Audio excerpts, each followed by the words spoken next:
Baiklah, sebelumnya saya informasikan dahulu kepada teman-teman mungkin yang baru melihat channel ini atau berseluruhan di YouTube teman-teman semuanya, kalau seandainya channel ini tembus di 2000 subscriber, saya akan berikan giveaway sebesar 1 juta rupiah kepada subscriber setia channel ini tentunya, dan juga teman-teman yang bermasalah sama pinjaman online.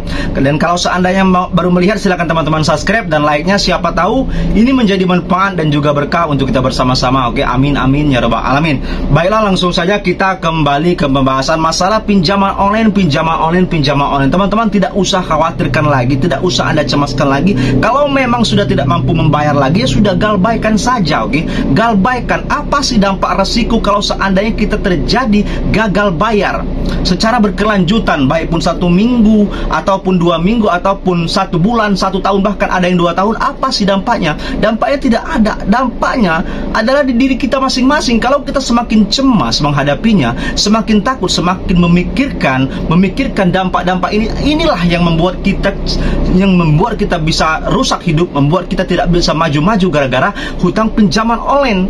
Bahkan hutangnya cuma 1 juta ataupun 2 juta. Bayangkan hutang orang-orang di bank itu bahkan sampai ada yang miliaran rupiah. Mereka santai saja, mereka masih bisa jalan, masih bisa makan, masih bisa santai.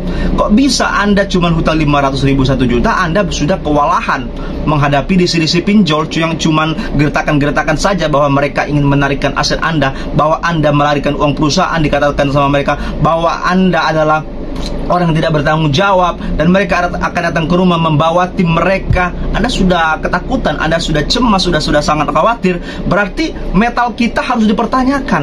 Nah, di sini saya akan mengajak teman-teman untuk selalu menguatkan mental kita harus dikuatkan.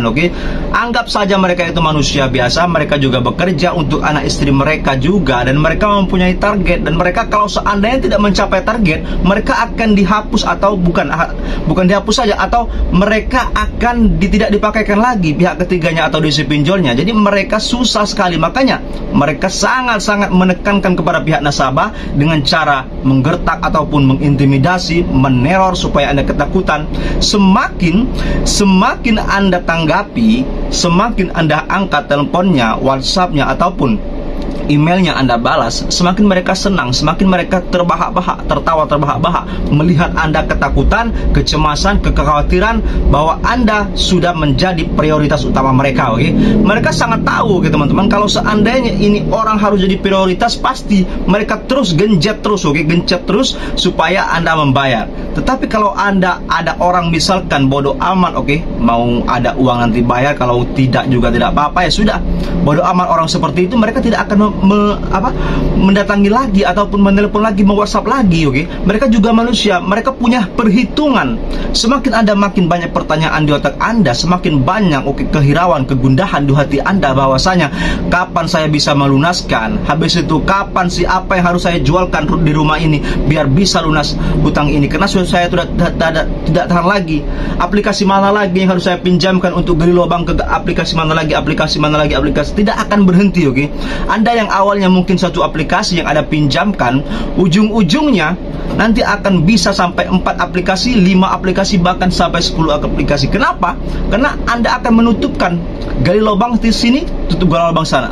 Habis seperti itu, sebaliknya tidak akan berhenti seperti itu, dan Anda rusak hidupnya, dan Anda kecanduan minjol, dan Anda akan kalang kabut membayar dari hutang Anda tidak bisa lagi. Kerjaan pun tidak fokus karena tidak bisa lagi menutupi hutang-hutang Anda. Gaji Anda yang UMR yang cuma 3 juta tidak bisa menutupi hutang Anda yang sudah menumpuk di mana-mana. Jadi siapa yang dirugikan? Ya Anda sendiri. Makanya daripada itu lebih baik Anda galbaikan saja. Kenapa? Lebih baik Anda galbaikan satu aplikasi daripada Anda gali lubang kemana-mana dan merusak hidup Anda. Tatanan hidup Anda akan rusak. Dari A sampai Z Anda akan rusak, tidak bisa lagi pulih lagi, dan Anda akan kewalahan, bahkan bisa melakukan tindakan-tindakan yang di luar batas. Jadi jangan sampai hal-hal seperti itu terjadi sama teman yang menonton video ini. Kalau seandainya ada teman Anda yang sudah terjerat pinjaman online, silakan silakan suruh menonton video ini ataupun ditegur, teman Anda supaya tidak usah berhubungan lagi. Lebih baik disuruh galbaikan saja. Kalau seandainya ada rezeki silakan dibayarkan. Kalau sudah tidak ada, mau bagaimana silakan Anda galbaikan, tidak apa-apa kok. Kalau ada rezeki siapa tahu kita bisa melunaskan dan tidak usah menoleh hutang Anda ke belakang lagi, tidak usah menaikkan limit hutang Anda lagi. Itu akan berdampak ke depannya. Kalau semakin Anda menaikkan limit, semakin para pinjol akan ketagihan memberikan tagihan kepada Anda, oke? Memberikan DC pinjolnya sebanyak mungkin kepada Anda, oke?